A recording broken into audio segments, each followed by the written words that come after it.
I hope everybody's doing well this Friday evening. This is my usual Friday show. I'm going to be discussing the situation as it relates to Russia and NATO, and I might discuss some of the issue with China as well, vis-a-vis the West. So here's the situation. You have a lot of people discussing whether right now NATO is willing to get into a shooting conflict with Russia, which I really don't see that happening, and I'm going to tell you why.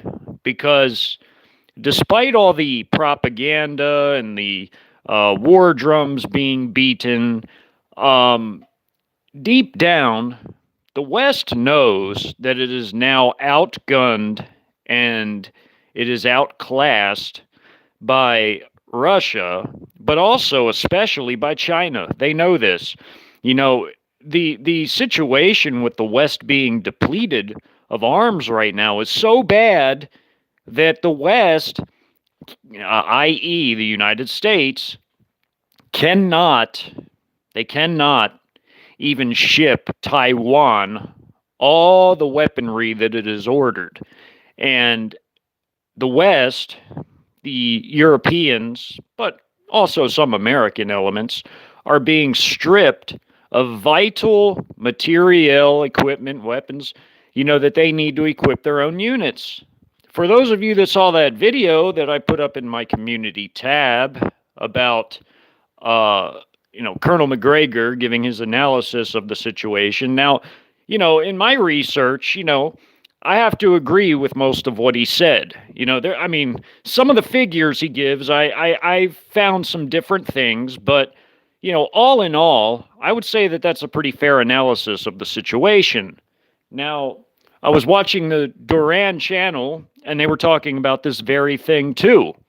Now, yes, Russia is remilitarizing. Now, not that they don't already have a massive military. I mean, for European standards, their military is already pretty damn massive.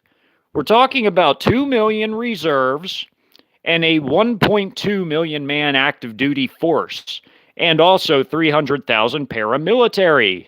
They used to be called the internal troops. Now they call them the National Guard over there. So Russia is talking about adding 10 new motor rifle divisions, which are, mechanized infantry forces.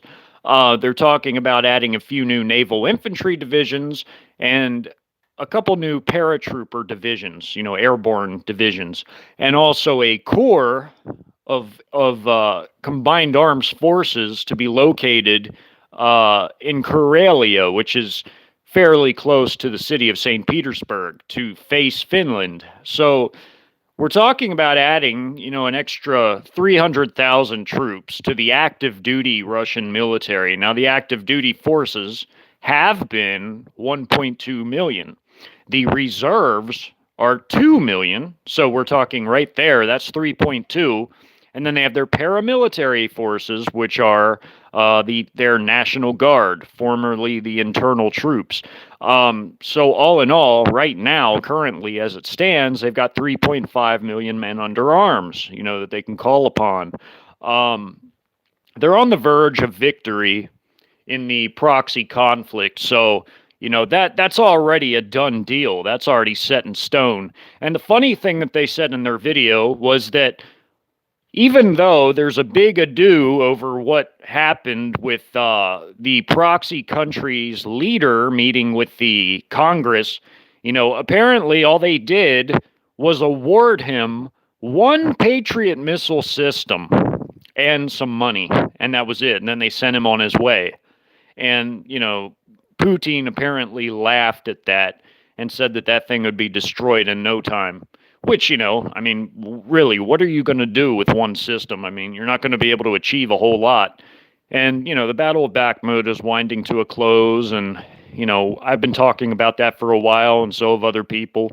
The situation is looking rather grim.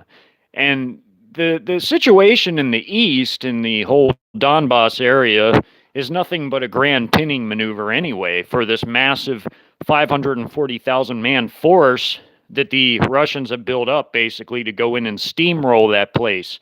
And I do see them doing some big arrow offensives, as they call it. A big arrow offensive simply means that there's going to be like a grand maneuver where that they, roll in deep in their with their forces. They're going to do big arrow offensives where they basically just come in and sweep the whole land. I do see that happening. And the reason I do see that happening is because, like I've said before, it costs an immense amount of money, resources, time, logistics. Even if you're going to invade your neighbor, it costs a phenomenal amount of money, time, and resources and personnel to, achieve such a buildup. You're not going to just do all that and let it go to waste. No, you do all that because you're going to use it. So the thumbnail I picked for this was an Su-27, and, I saw something about, Russian Su-27s intercepting F-35s in the Baltics. So, yes, there's heightened tensions, of course, obviously, between the West and Russia over this entire proxy conflict, but the West is in no way, adequately prepared for a war. Their artillery situation is dismal. It is dismal at best. And, they've given away immense amounts of resources and weaponry to this proxy conflict, heavily depleting themselves in the process, whereby they're stripping their own units of basically everything that they would be required to wage any type of, even defensive action, much less any offensive action. I mean, you cannot wage an effective conflict with combined arms tactics without artillery. You just can't do it. And we've never had the amounts of artillery required to do anything other than wage a very short conflict. Russia and China, on the other hand, have these ginormous, just gargantuan stockpiles of artillery, howitzer shells, and rocket artillery. We're talking in the billions range, because Russia has 1 billion artillery howitzer shells. And I would say that the amount of rocket artillery they have would be fairly close to the amount of artillery howitzer shells they have, because their rocket artillery is not overly complicated to produce. Sure, they've got some, missiles. Sort of like the ATACMS. It's called the ATACMS. It's an acronym for something. I can't remember what it is, but it's basically a cruise missile system that can be launched from the HIMARS or from the M270 MLRS platform. Now, the Russians have stuff very similar to that too, but their regular rocket artillery is not overly complicated to produce. And during the Cold War, they produced immense amounts of that stuff too, every bit as much as they have their artillery howitzer shells. Even when I was in the Iraq conflict, we were still using our stocks from the Cold War, like 70s or 80s era artillery howitzer shells that were produced. You could tell by the lot numbers on the shells. Now, these conflicts like Vietnam, Iraq, Afghanistan, and even these smaller ones, like where we involved ourselves briefly in the Syrian civil conflict to prop up some of the factions we supported there, what have you, or Libya, we used those conflicts as like a clearinghouse for all our older stuff, meaning that in Vietnam, they used that conflict to clear out World War II era shells, because there were still World War II era artillery pieces being used in the Vietnam conflict. They even had the 8-inch guns still back then, the 8-inch artillery pieces, these humongous howitzers that fired these humongous shells. China and Russia have those still today, these 8-inch guns, but we retired those. So now our biggest artillery in the Army, essentially, or the Marine Corps, would be the 155 artillery shells, and the smaller being the 105. But we used Vietnam as a clearinghouse for all the World War II era artillery shells that were produced back then. Then we used Iraq and Afghanistan as clearinghouses to use all the shells that were produced in the late Cold War period, I mean, so we pissed away and depleted ourselves in these counterinsurgency conflicts and, clashes with, small tin pot dictators like Saddam and, Gaddafi and all these other people. I mean, we waste all our stuff, we deplete all our stuff, and we cannot easily replace these items. We just can't. We don't have the industry that we once had. So NATO is really only equipped for very short and fast conflicts. They're not equipped in any sort of manner for any sort of extended conflict. So the artillery doctrines are also very different between Eastern and Western militaries. Now, the Eastern militaries of, say Russia or China, place a very, very heavy emphasis on artillery power. Even though China, to a large extent, had, radically reorganized their army to make it an effective fighting, killing machine, they still place a very heavy emphasis on the use of artillery, as does Russia, as we're seeing in this whole proxy conflict. Because Russia has 1 billion shells, they literally could fire 20 to 50,000 shells per day for every day, and they would only use up their stocks in roughly 40 years. I mean, that's immense. If you do the math, it comes pretty close to 40 years at the rate they're expending artillery shells.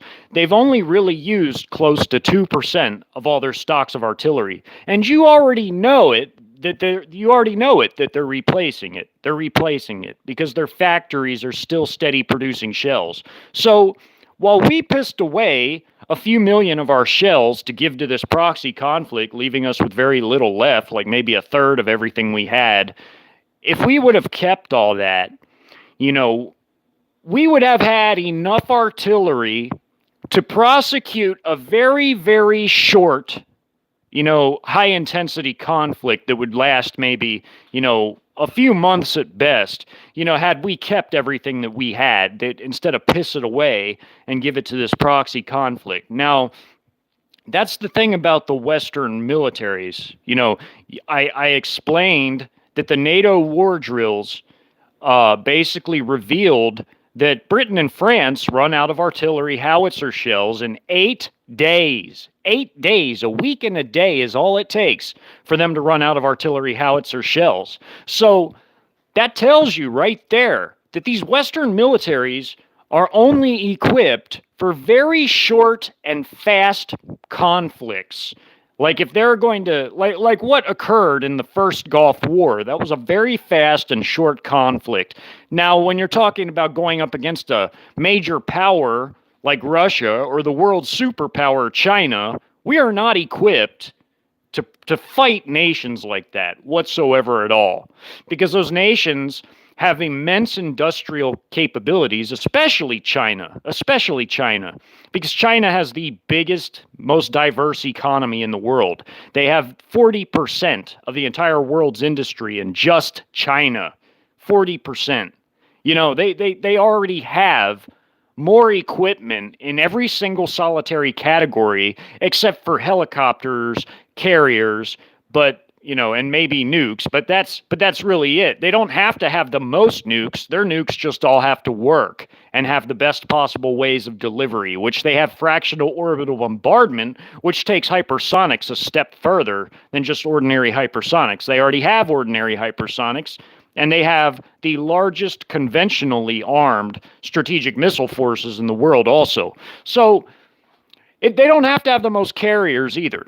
their carriers, they use them defensively, which just means simply that they push their air defenses further out from their coast. They don't use their carriers for power projections, so they don't have to have the most carriers. They just have to have ways to sink navies, which they have ample ways to sink entire navies with their carrier killer ballistic missiles, such as the Dongfeng 21D, the DF-21D, the DF-26B. They have all these coastal-based anti-ship cruise missiles. They have hypersonic missiles. I mean, they have the biggest subfleet in the world, and we already know what submarines can do to an entire carrier group, because the French have shown us that. And I believe other exercises before that 2015 exercise revealed that as well, that a lone submarine can sink an entire carrier group. Because had the Sapphire, the French sub that did that, been using live torpedoes, they'd have sunk that whole carrier group. That's what that drill revealed. And China has way more advanced subs than the French do. So, that tells you a lot right there. So if they drew first blood, meaning that if they tracked all our naval ships, like they sent their subfleet to track all our naval ships, and they got the drop on our Navy and they fired first, they'd sink our whole Navy. And anything that was lingering around in the Pacific, they'd sink that too with their missiles, their just whatever surface vessels they have, aircraft, they'd sink all that.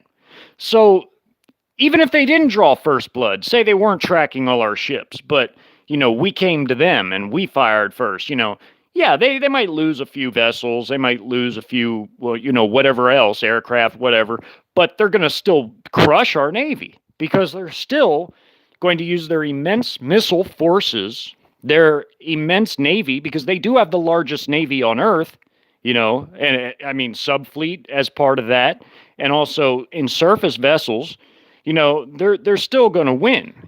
China is a superpower. They're not to be messed with. And Russia is the number 2. And Russia's going to strengthen themselves as a result of what has occurred in this proxy conflict. They're going to strengthen their ground forces first, but then they're also going to start putting more money into their Navy and their Air Force. So, that being said, I'm going to greet the audience here. I thank whoever made it to this. I appreciate everybody popping in. Let's see. So we got Planet X Watcher and Catherine and Blue Eyes and Priscilla and Welder Princess. Well, welcome everybody. Welcome. Good to see everybody. And if anybody else came in before Welder Princess, I welcome you too. I just can't see it because my phone is a cheap POS, but welcome everybody. So yeah, so we have this situation whereby, Russia is remilitarizing. They're not trying to remilitarize to the extent that they did in the Soviet days, apparently, but they're remilitarizing enough to where, they can already destroy NATO without, adding all these new units. They could already destroy NATO with what they have. Because like I've read before, in fact, I'm going to read it again for everybody, just as a refresher. I'm going to cover what the NATO contributors have, the 4 biggest in Europe have, versus what the Russians have already. Let's see if I can find that the papers. Where did I put them? I think they're up here. Hold on. Yes, there it is. Okay, so I'm sorry, y'all. You know how I am with writing things down. I write stuff down on scrap paper, and I'm an avid researcher, and then things get misplaced, and I have to find it. But here we go. I found it. All right. So you have the 4 biggest European NATO contributors: Germany, Britain, France, and Italy, and then you have Russia. So Russia's personnel currently, they have 3.5 million personnel between their active duty, their reserves, and their paramilitary. And they're widening, what they're remilitarizing is their active duty. So they're going to expand their active duty from 1.2 to 1.5 million. But they also have their humongous 2 million man reserves, and they have their 300,000 paramilitary. So then we have the Germans, British, French, and Italians. So we got the Russians at 3.5 million right now versus 146,000. And that's the German, British, French, and Italian regular militaries, reserves, and paramilitary all combined. So then we have the main battle tanks. Now, the Russians have the second biggest tank fleet in the entire world at 12,500 main battle tanks against, let's see, the Germans, British, French, and Italians only have combined 1,135. So, that being said, the Russians outnumber these four biggest NATO contributors by a factor of 12 to 1 in tanks. 12 to 1. That's the ratio. Now we're going to armored vehicles. Now, in infantry fighting vehicles and armored personnel carriers, just those two, and I'm not including MRAPs and all that other stuff. Just in infantry fighting vehicles and armored personnel carriers, the Russians have 30,000 of those against the combined German, British, French, and Italians having 16,000. So they only basically have half of what the Russians have when it comes to these armored vehicles here.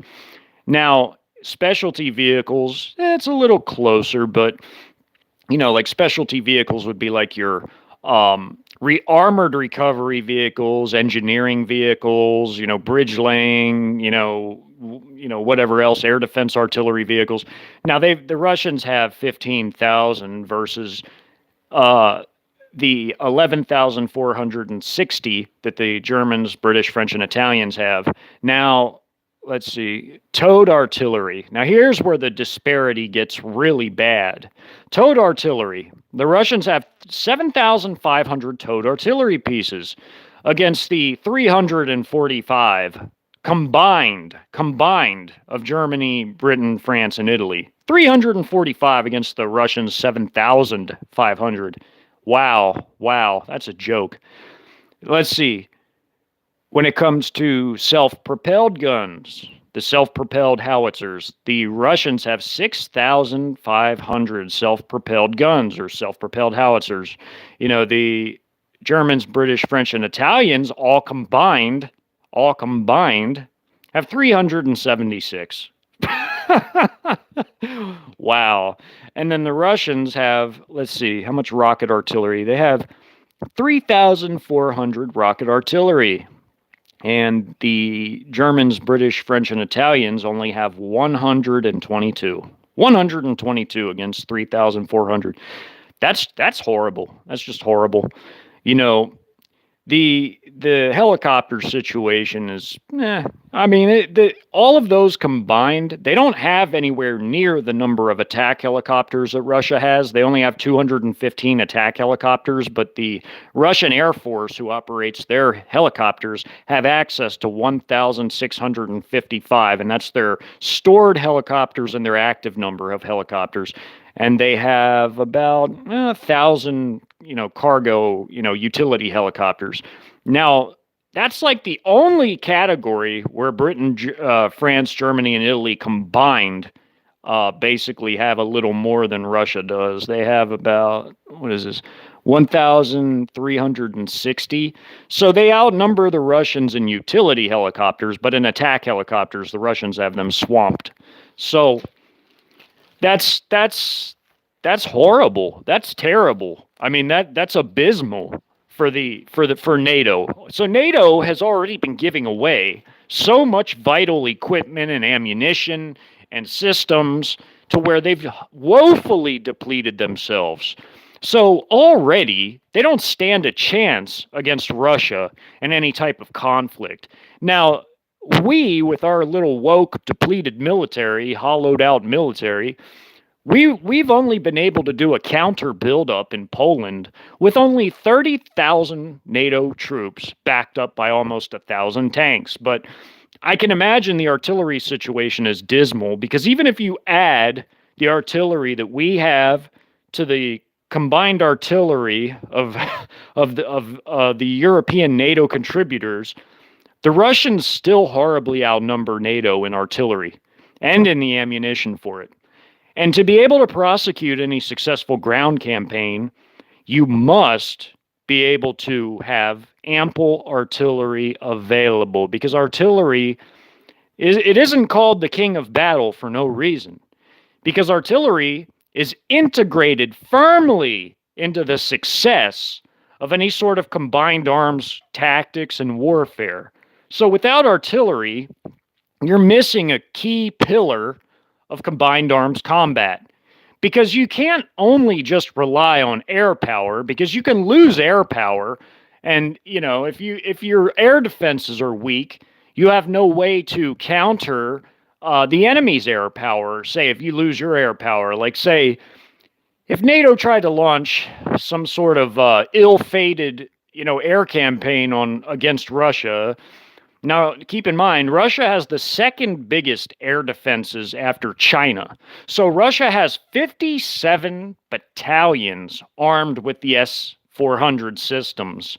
They have other battalions that are armed with S-300s, which are extremely upgraded. They're not the original S-300s. They're very upgraded.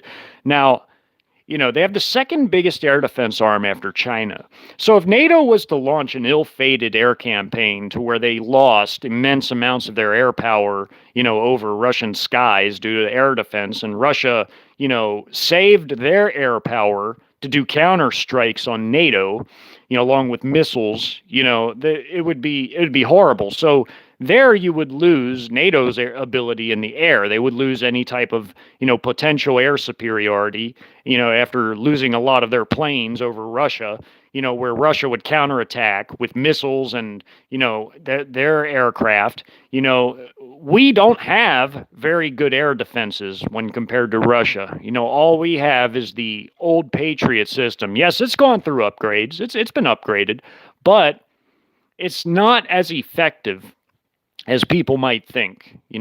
I've read up on air defenses and compared them a while back, and NATO really is horribly lacking in terms of air defense. They have neither the numbers of it or the I would say the technology doesn't even compare to what Russia and China have, because they've invested a lot more in their air defense systems than Western nations have. So if NATO were to try and go into some sort of all-out conflict with Russia, they would lose horribly on the ground, and they would lose horribly in terms of air power. Now, as far as like naval, when it comes to like the naval abilities of NATO versus Russia, now, yeah, okay, the NATO nations, I have to tell the truth. I mean, NATO might have the advantage at sea, but Russia can still give NATO a bloody nose at sea because they have a pretty big subfleet. It's not as big as China's, but they definitely have a big submarine fleet. Now, they don't, they're sort of lacking in surface vessels when you combine all of the NATO navies compared to them, but they have a hell of a submarine fleet. It's sizable.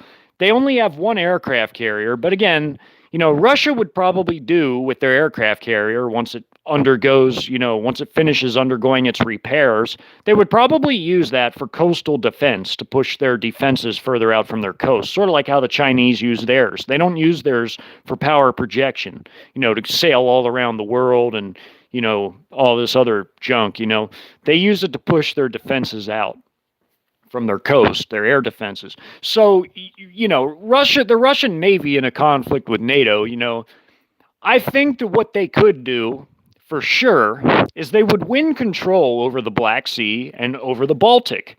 But out in the open ocean of the Atlantic, I don't think that they could do much, but the thing is, if you're fighting Russia, by default, you're also going to fight China, who does have a massive navy, who can do a lot more than just give NATO a bloody nose. They could sink their whole navy, and if you're fighting Russia and China together, then there's just no chance, because then you would be combining their naval power. Because while Russia can give NATO a bloody nose, China alongside of Russia, and China's even bigger than Russia, their navy's, way bigger. I mean, those two combined would be unstoppable at sea.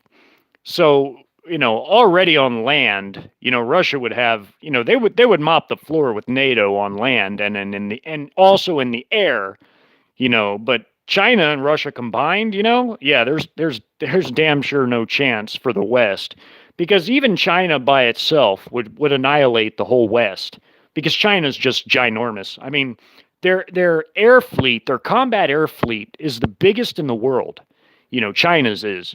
And, the Russians are the second biggest in the air, overall. And I'm including everything that they have.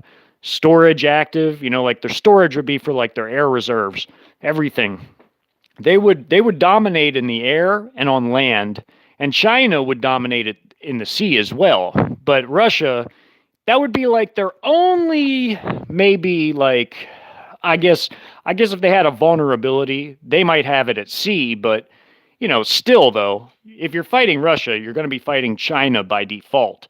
Plus all the little allies too, like Iran, like North Korea, like Pakistan, and whoever else jumps in the ring. Belarus, maybe Serbia too, because Chinese troops are already in Serbia.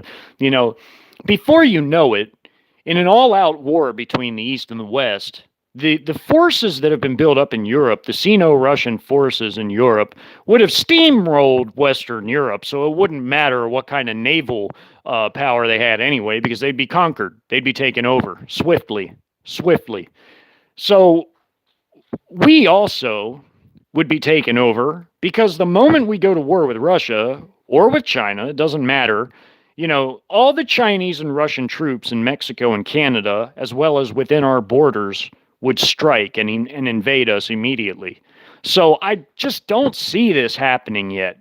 It's not time. It's just not time for that yet. I don't think that NATO is going to, try anything stupid when they're this depleted, this hollowed out, this weak, after this proxy conflict. They broke their backs on a proxy conflict. I just don't see them pushing things much further. A lot of the stuff we see that comes out in the news media is all bluster. It's just a bunch of bluster and hot air. I just don't see it becoming anything because in the current state we're in our weakened state, there's just no way we can compete. We can't compete. It'd be a disaster. Ground power and sea power, NATO has already used up about 15% of all its already small capabilities to wage any type of war.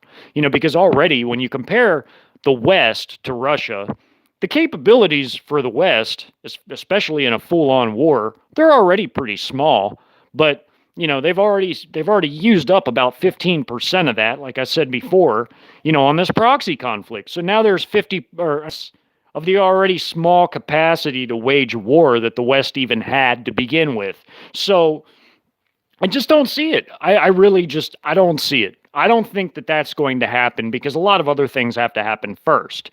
We have to collapse and we have to undergo some type of multi-factional civil conflict. So I just don't see it. I really don't. So I wouldn't even worry about it right now. What I see happening is I see this proxy conflict coming to a swift resolution here pretty soon, like this winter, whereby, the Russians are going to launch their big offensive. They're going to capture all of Ukraine. The West will be humiliated, and that'll be it. Russia will, have a great victory, and the West will lose, and NATO might even break up as a result of it. You already got Turkey and Canada sort of leaning towards China and Russia, respectively. Turkey towards Russia and Canada towards China, because the Chinese already have Trudeau under their thumb, and we all know that. I mean, look how he treats the guy at international gatherings. Xi Jinping basically humiliates Western leaders because he always treats people that he feels are lesser than he humiliates them. Like he makes the American president come to him. He just acts like he doesn't even care about anything Trudeau has to say. He just humiliates these people because he's the emperor, little g God-man of China. And everybody has to come to him and everybody has to bow before him. Because that's, Xi Jinping knows that China's the top dog. So he treats everybody that way. And that's just how he does. So that's where we are. The things are changing in the world drastically. Everything is changing. And it's all happening right before our eyes. We're living through a moment in history that is basically a time of great change, sort of like the time before World War II occurred. We're living in those times. It's a time of great change. Things are changing, and now we're all a part of that because we're living through it. So there's going to be a lot more changes on the horizon. Nothing lasts forever. Not nations, not empires, not, regimes, not nothing. Nothing lasts forever. And the power of the West is waning, and we are losing our power in the world. And we're being supplanted by China and also Russia and all their little allies. So, yes, we're living through a moment of great change, and everybody gets to witness it. So let's see what everybody's saying here. Again, I welcome everybody. Hey, Bob Hawk. I made you a moderator. I should make you one too, B-Ran. You've been here a long time. Hold on. If it'll let me.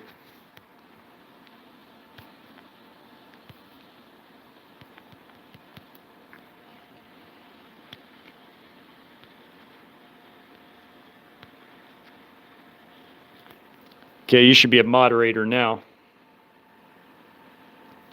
All right. Well, let's see. What's everybody saying here? I might go for another 20 minutes. I'll make this an hour-long Friday show, but yeah, I think a lot of people are hyping. They're overly hyping a lot of the things that they see that come out in the regular news media because they're passing these stories down because that's what Project Mockingbird is all about. It's about getting people to parrot news stories. So I'm going to go against those narratives, like I always go against narratives, and I'm going to say that no, I don't see NATO trying to get in any type of shooting conflict with Russia right now, because in NATO's depleted and weakened state, there's no way they can win. There's just no way. And people with any type of sanity prevailing within NATO, they have to know that. They have to know that. Even Jens Stoltenberg, the head of NATO, he said that if the NATO loses in Ukraine, which they will, it's inevitable, but they said if NATO loses in Ukraine, then that's going to be a great loss for NATO. And you know what? I'm going to take that a step further, and I'm going to say that that's going to spell the end of NATO. And after that, these NATO nations are going to break apart and go their own way. So we're living through that time. We're going to witness that. We're going to witness big changes, like I said. Very big changes. Yes, it's very cold here, too, where I'm at. Very cold. Inside, it's not too bad, of course, but yeah, outside it was almost like it was 3 years ago. Let's see, what'd you say there, Catherine?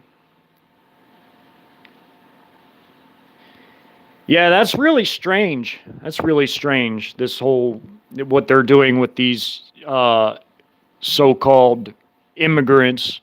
I think a lot of those are foreign troops in disguise, even in Europe, like you're talking about, because the Chi-Coms and their allies are not only doing this to the United States, they're doing it also to Europe and to some extent. This is happening all around the Western world. They're putting their troops into position disguised as ordinary, whatever, students, visa holders, whatever, they're putting their forces inside of Western nations as Trojan shock armies, and this could be PLA, PAP, or, the Chinese, national militia, paramilitary, whatever, regular and paramilitary forces of China. They infiltrate Western nations so that they can act as Trojan shock armies. So when the day comes that it's time to steamroll Western Europe and the United States, they'll emerge from their CCP regime properties inside of America, but also inside of Europe, and they'll emerge with their full complement of vehicles and logistics that they've built up over the years, and they're just going to overrun these countries. And, of course, you have the external components, like for the invasion of the United States, all the external forces are inside of Canada and Mexico, also Bahamas and other areas, Cuba, where Chi-coms and Russians have bases. And then, of course, in Europe, you've got the Chinese buildup going on in Serbia, and you've also got the Chinese buildup going on in Belarus, parallel to the Russian buildup and the Belarusian buildup. So you have all of these buildups going on for a future invasion of the West in a third world war, whereby the West will be, rapidly taken down by these humongous forces. Just China's forces alone are so massive. I mean, if you take Chinese paramilitary and reserves and active duty militaries and you combine all their forces, they have 29 million men under arms, almost 30 million men. So we're talking tens of millions of troops, literally, that are under arms of China. And they've got forces all around the world. The Belt and Road is one way by which they've infiltrated a lot of nations and taken control of them economically, those nations that can't pay their debts. I already told you all about Sri Lanka, and now Sri Lanka is firmly under Chi-com control. So, I was correct about that. And, anything that any nation that has participated in taking Belt and Road loans is going to fall under the Chi-com orbit. That's just how it is. The Chinese sailed their ships in there, their military ships, into Colombo there in Sri Lanka, and they took control. That's what they did. So, and I've shown you all that before. I already made a community post about that months ago. So, the world is changing. China is the dominant world superpower. They are the hegemon, economically, financially, militarily, and otherwise. Industrially, whatever. They basically hold all the cards. And they haven't even done anything yet insofar as this, proxy conflict that's happening in Europe, with which their closest ally, Russia, is engaged in. China hasn't even done anything yet. And Taiwan cannot even get the weapons they ordered, because the weapons they ordered all are going to be dumped into that proxy conflict. Their artillery and everything else they ordered, it all has to go to that proxy conflict in Europe. There are not enough Western weapons to go around. And China hasn't even done anything yet, other than, set up their forces for a future conflict with the West. China's done nothing. And when they do, the world will feel it, because they are a massive, ginormous force. They have the biggest forces under arms of any nation in the world, And then if you take Russia combined with that, I mean, there's no chance, Russia's forces being a lot smaller than China's overall forces, they're still big for Europe. They're very big for Europe. By European standards, they're very big. So if you combine the Russian and Chinese forces, that's an unstoppable juggernaut. Nobody can stop that. Nobody. So, yeah, we're going to witness a lot of change very, very soon. So let's see what everybody's saying here. Hey, Rage Against the Machine, good to see you. B-Ran and Catherine, Grace by Fire, and Sylvia, Hannah, Paula. Yeah, the WEF is going to go nowhere. They're not going to run anything, because basically China and Russia and all the nations of the East, they're not part of that. They might have done business with the West, like with the Western Economic Forum. I call it the Western Economic Forum.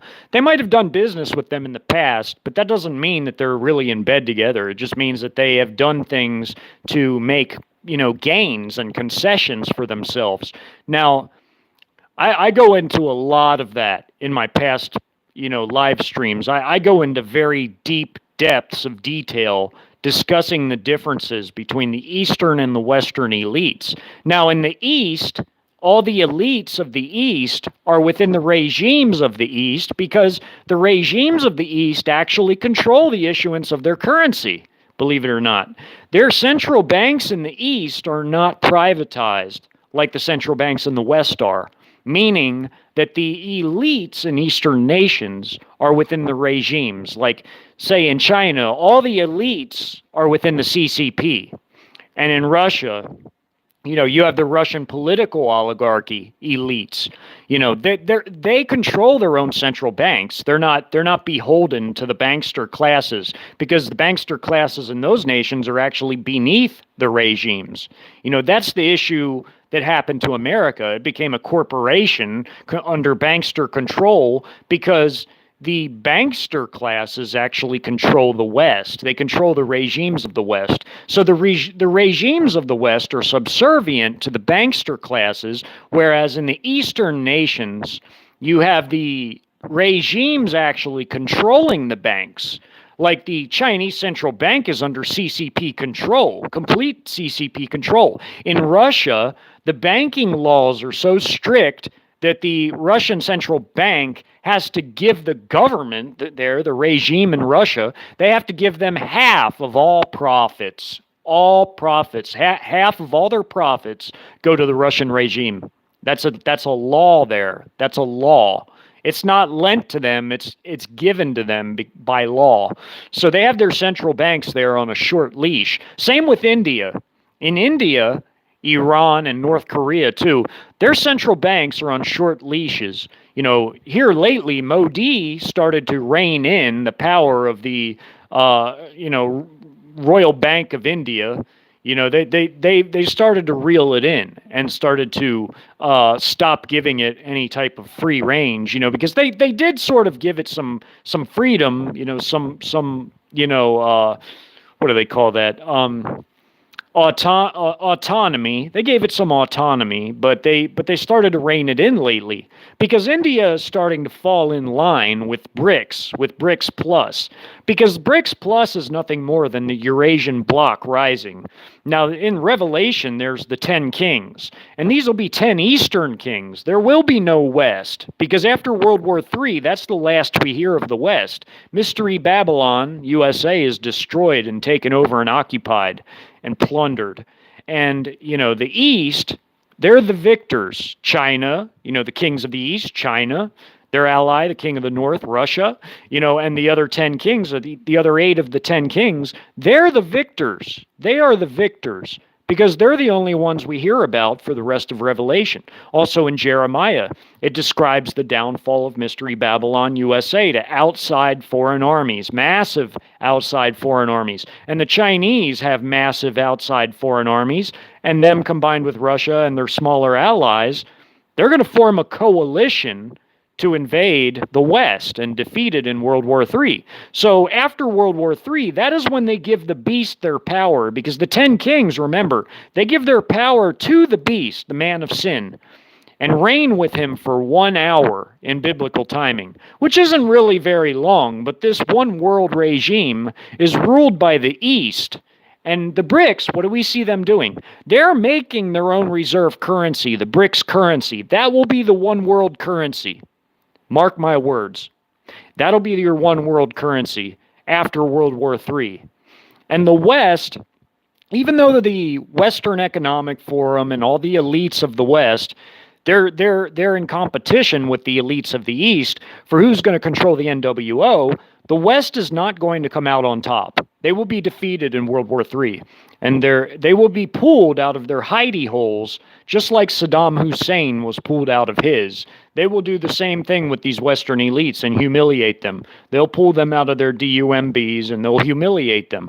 The Chinese and the Russians and their allies will be victorious. And they will colonize the West because they've said out of their own mouths that that's their goal. So they have different goals than the WEF. The CCP and the Russians, they want to take America over and colonize it for themselves. See, they don't care about a reset. They don't care about this green garbage. They don't care about none of that. They don't care about the rainbow folks. They don't care about none of that in their countries. They could care less. In fact, China is one of the most polluted nations in the world. Their rivers, their air, they don't care about green nothing. They only care about building themselves up and continually building themselves up until they're so big and bad that, they could just, crush everybody else like a bunch of ants. They see the rest of the world as inferior.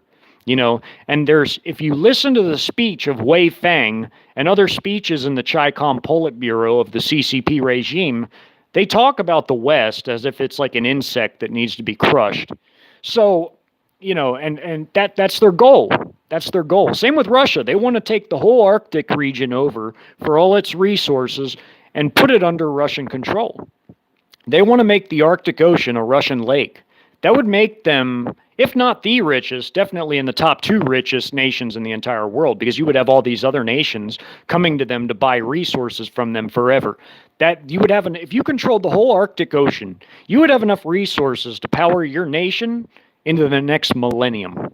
There are so many untapped resources up there, and if they control that whole region, even northern Canada, Greenland, Russia, of course, which they already control, but if they control the rest of it, and the whole Arctic Sea with its immeasurable oil beneath the sea, natural gas and everything else, you would have so many resources. You would be immensely rich. There would be no word for it. They have plans of their own that are separate from the plans of the West. They want to make their own new world order. A Sino-Russian world where they control basically everything. It'll be them and their 8 smaller allies, the other 8 of the 10 kings of Revelation. They're going to take over. So it'll be a Eastern-dominated New World Order. So the WEF is a joke. They're not going to last much longer. Once World War III happens, they're going to be basically taken and humiliated the same way that Emperor Valerian back in the Roman times was taken prisoner by the Persian Empire and humiliated. And Valerian, Rome back then was a major power. It was the Chinese Empire and Rome were basically coexisting at about the same time, and both end at the hands of the Chinese and Russians and their coalition. But I hope everybody has a good night. I guess everybody dipped out here. I don't see anybody in here anymore. But you all have a blessed evening, and thank you all for coming. And I appreciate each and every one of you. You all have a good Friday.